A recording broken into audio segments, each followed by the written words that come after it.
Let's return to This Week in America. Here's your host, Rick Bratton.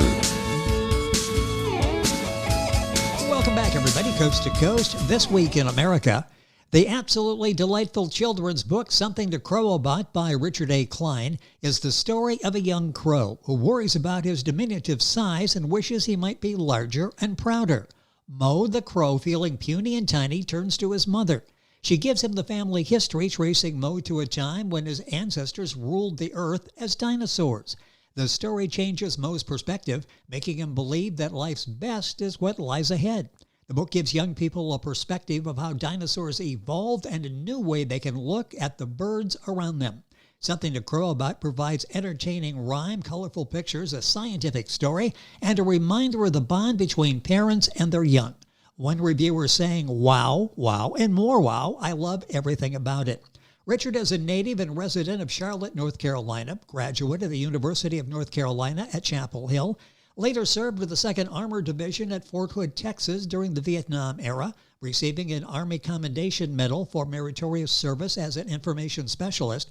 Richard was a filmmaker for 30 years, president of Walter J. Klein Company, the family-owned production company. He wrote 65 scripts that were produced for television, group audiences, and schools, also a professional fundraiser for 21 years. Richard Klein, author of the charming Something to Crow About, joining us on This Week in America. Richard, a pleasure to have you with us. Welcome to the program.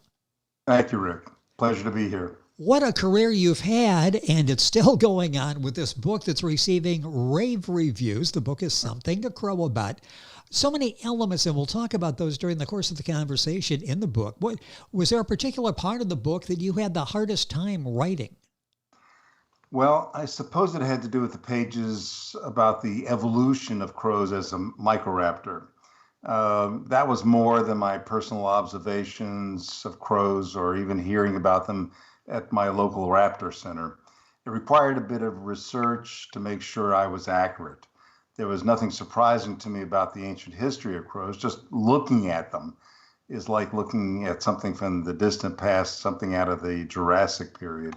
The book is so beautifully illustrated, and we'll touch on that because the book really comes alive. And it's an entertaining story, and I'm learning something as well as I'm reading something to crow about. I'm not in the target demo, but I was entertained by the book and learned something as well. What part of the book and the other side of that was the most fun for you to write? I think it was all fun to write. It seemed to flow logically, especially when considering how a baby crow might feel about being compared with birds that might appear to be brighter, prettier, or even have a better song to sing. It might seem to some that a young bird with a shrill caw that often feeds on roadkill might consider itself somehow inferior. It's possible that some children might think that they are disadvantaged in spite of having a background that should make them proud. That's why I enjoyed trying to evoke in the story a ray of perspective and hope. You really do that for the younger readers. It's really it's a fascinating story, but there's this message that's in the story throughout, Something to Crow About by Richard Klein. You'll find the book available at Amazon, the usual places. What was there a character that you could relate to most, and why? And maybe some part of the character, some characteristic they had. Well, strangely, I suppose it's the bird's mother, because this is the role of a parent. I have 4 children, and I have 8 grandchildren, and I've attempted to motivate them, tell them stories, regale them with memories of their ancestors, and make them proud of their past. I'd like to think that I gave them a sense of hope for their future. The book concludes with the young bird saying, and I think you mentioned that, surely life's best is what lies ahead. And that's a positive outlook that parents can and perhaps should inculcate in their children. You know, it's interesting because so often we go through life and we're not paying any attention. It's like, is this all there is? Is this the best it's going to be? And you have that message there that you end with, surely life's best is what lies ahead. Again, that's a message for everybody. Are you planning a sequel? That seems like there's so much that with your talent for storytelling that you could bring about. Are you planning a sequel? Well, about crows, I'm not sure. I don't think there's any sequel for Moe the Crow that I can think of. I trust he's out there happy now as an adult bird. I think one takeaway from this book is to give the readers a second positive look at crows. We take them for granted, and we probably shouldn't. I found them to be intelligent, from what I can see. They often feed on things that we would rather see removed, and they give us a glimpse of the distant past. Perhaps everyone's sequel to this book is to take a second look at crows. You know, that's interesting. We can create our own little sequel as we're traveling and looking around and looking at crows, and remember Moe the Crow and that great story that's told in Richard's book, Something to Crow About.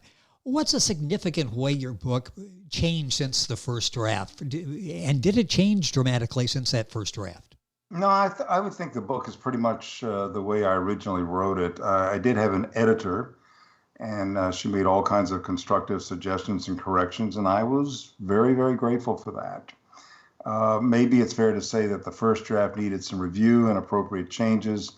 As someone who wrote for newspapers and movie scripts, as you pointed out, I was used to others looking over my shoulder and offering help, and I was always very grateful and appreciative of that.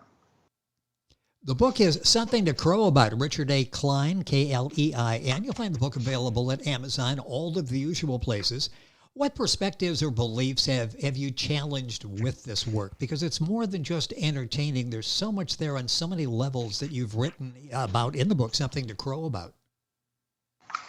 Well, if we take a deeper look at the book beyond the story itself, I guess we could say that the book applies to human relationships.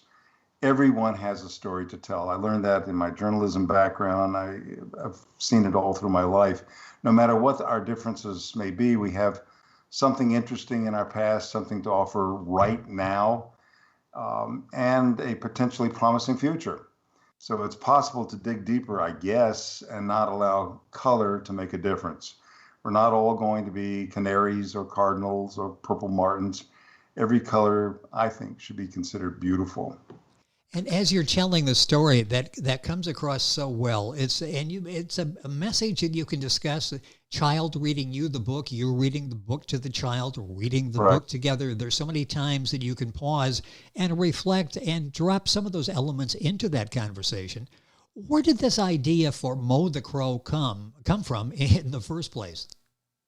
Well, I think the inspiration came from where I'm sitting right now. I was looking out the window of my sunroom, and that's where I am now, and looking out into my front yard. And for whatever reason, my front lawn has beckoned crows. I've watched them congregate, communicate, cogitate. I've observed the way they walk and fly together and sometimes even work together. I think they're interesting birds. When I visited a raptor center in my hometown of Charlotte, it was only the crow, strangely enough, that made an attempt to interact with all the visitors. All the other birds would stand off as far away as they were allowed. Only the crow beckoned, almost as if he wanted to be recognized and noticed. So, we sometimes approach a robin, and it will usually fly away as soon as possible. Approach a crow, and it will sometimes wait as long as possible before it departs.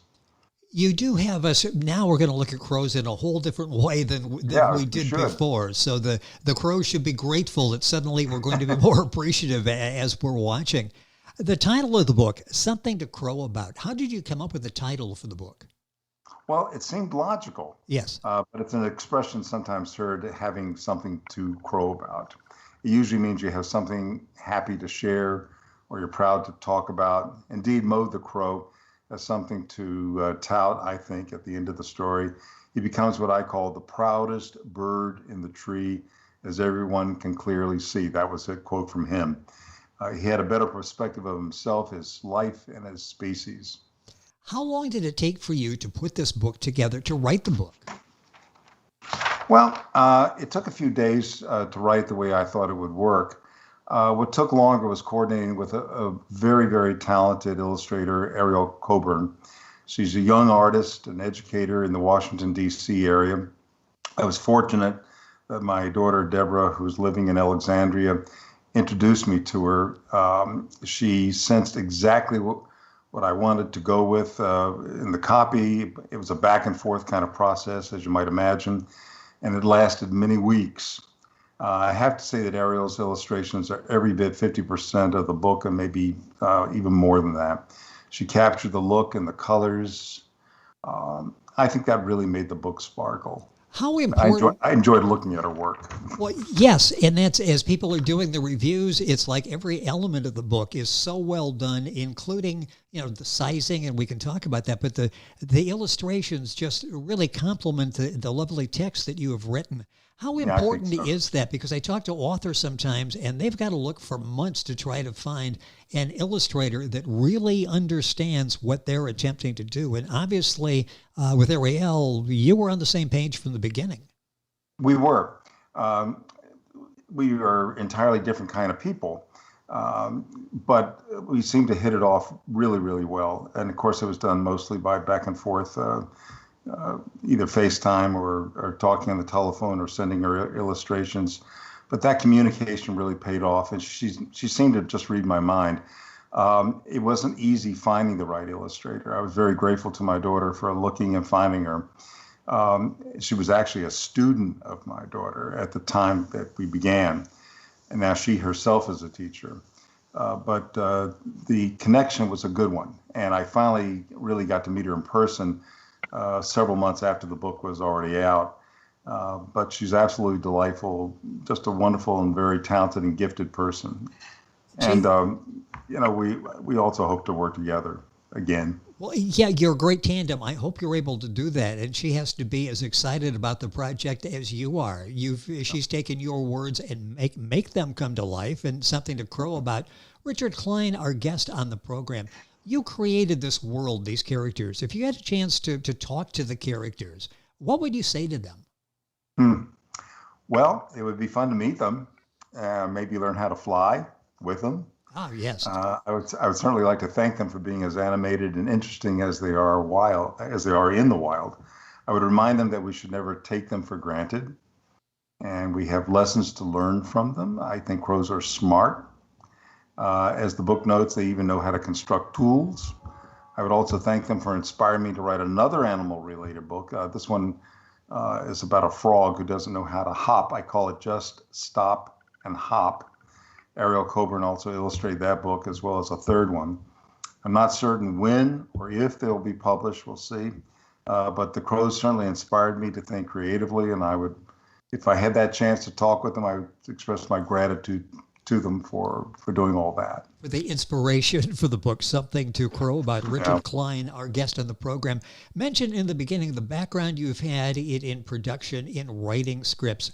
Talk about what this experience has been like for you. Obviously, totally different than the script writing, what you've done before. Or maybe it's not totally different. Any similarities between what you did and what you had to do for this book? It's similar, particularly the scripts that I used to write for films that were oriented for children. I enjoyed those the most. I did one on school bus safety. It got a lot of recognition, a lot of prints and tapes of that film went out. I understand it did a lot of good and saved some lives even. I got letters like that. I also did another one on pedestrian safety for children. The scripts that I did for kids, I think, really helped me along in writing the book. I think the scripts, as well as my background in journalism, really contributed to making it easier to write the book. I had also written a book earlier about fundraising. It had nothing to do about kids, and it was very different from this book for children. But at least it was some background on what it means to write a book. You mentioned 4 children, I believe 8 grandchildren. What's that like with the grandchildren that can appreciate what you've just done in writing this book? We don't have enough time to go into that. That's a loaded question because each one of my grandchildren are fantastic, and they range in age from 8 to 23, and I'm proud of each and every one of them, and I got a million stories to tell about every one of them. And I really, that's the joy of the week, being able to be with them and to do things with them. So these kids, they help me understand the mentality of, or at least remind me what it was like, to be younger. So, and to think like them. and you can't put anything past them. It's just a great experience being with the grandchildren. Well, that's nice. You've got your own little focus group to work with to try to Right. refine exactly what it is that you're doing. What was it like when you got the book for the first time? Something to Crow About. You've got the physical book there. You've got these beautiful illustrations, the design, this people even in praising the book talk about the size. The size is perfect for children and for us to work with children. What was it like when you held that for the first time? Well, anytime you see something for the first time, whether it's that a film that I did or a newspaper article that I wrote or the book that I wrote, it's always there's a certain sense of excitement about it. But the feel and the touch of the book was really wonderful. And then, of course, you start questioning, is anybody else going to feel the same way about that book? So I was delighted, that people looked at the book, ordered the book, read the book, commented about it. I got lots of comments from people, and I was really very, very surprised at how many people wanted to purchase it and have it for themselves, for their children, for their grandchildren, and that's still going on. And I still see reactions to it online. So it's wonderful. But that first experience, of course, is always a memorable one. The book is Something to Crow About by Richard Klein, our guest on the program. Couple minutes left. Book, of course, available at Amazon, all of the usual places. What an interesting life that you've led in helping other people in writing the scripts. You talk about school bus safety, and that has helped people. This book helping on a number of levels as a fundraiser, doing the same thing. How important is it to give back, to focus on other people? We often get caught up in the world, and we're worried about ourselves and really don't spend nearly enough time in looking out to help other people. And you've done that for a lifetime. How important is that, and how satisfying is it to know that something you produce, something to crow about, for example, that kids are relating to? They're understanding crows differently. Their parents are understanding crows differently. The school bus video, the fundraising you've done for years. How fulfilling is that for you? It's very fulfilling. I enjoy being with people, and I enjoy, no matter what their age, no matter what their background, I've always enjoyed it. That's why I enjoyed newspaper writing at a very early age. I started writing for a school newspaper, in I think the 6th grade. I was the editor of my school paper, Cotswold School here in Charlotte. But I always found that everybody had a very interesting story to tell. And that served me well when I was doing reporting all through high school and college. And when I was during the Army, I was a information specialist. And in particular in the Army, because there was a lot of encouragement for the newspaper I was working for to turn in as many stories as possible. And what I found is that every soldier at Fort Hood, Texas, where I was stationed, had a great story. Yes. And so there was never a shortage of material then, as there's now, lots of material to write about. Well, even crows have interesting stories, Correct. and Richard was able to find those. It's a charming children's book, Something to Crow About. Book available at Amazon, all of the usual places. Richard Klein is the author. If you're Googling, that's Klein. Richard, it's been a pleasure having you on the program. I just love what you've done with the book, Something to Crow About. Hopefully there will be more out there that we can talk about. Thank you for spending some time with us on the program. Thank you, Rick. A pleasure being with you. Thank you. Richard Klein, Something to Talk About, Something to Crow About is his book, available at Amazon. Link onto our website for more information, thisweekinamerica.us. We're back after these messages. This Week in America is online. You can visit our website, thisweekinamerica.us. Scott Pinkerton, associate producer of This Week in America. Jay Anderson, segment producer. Ben Watson, webmaster. Otto Bechet, director of engineering and TV production. This Week in America produced and is a trademark of Blue Funk Broadcasting, LLC. For information on all of our guests and to listen to this week's show, our website again at thisweekinamerica.us. And I'm Sean Bratton, executive producer of This Week in America.